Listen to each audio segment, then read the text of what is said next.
postera di quattro blanco.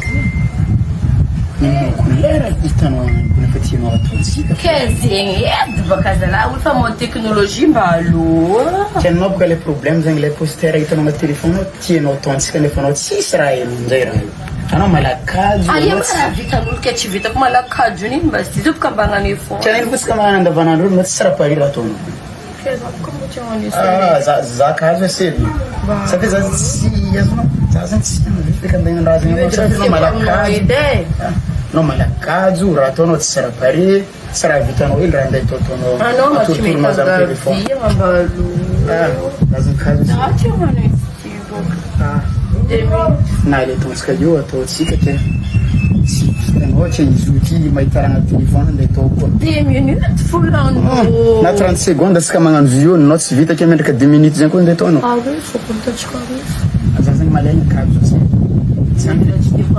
tsy mayangavian'olo karaha le anao mitady eo za magnano fo avy anao eny koa tsy mavita vitako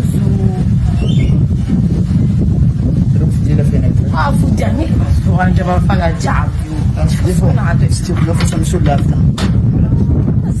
tsy tiako sérieux fa misy olo avy tamiko io allo amizay mafana non zagarana izy finagnanina mikato fotsiny oui allo allo ambesa biafy fo izy ty maiziko loatra anao kokatinositra are tsy hitanao raha ataonao izy o tsendriky baka tsendriky izy zao mitangala position tsara fa tinanao tokoa ratsy koa amizay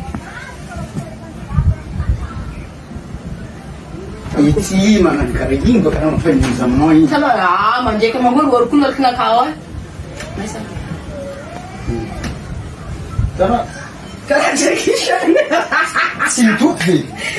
ve gana ndraiky tsy menimeny hitovy amy raha agnatin'ny tele ity za tsy nefa zafady série avy vigidiniky nakavy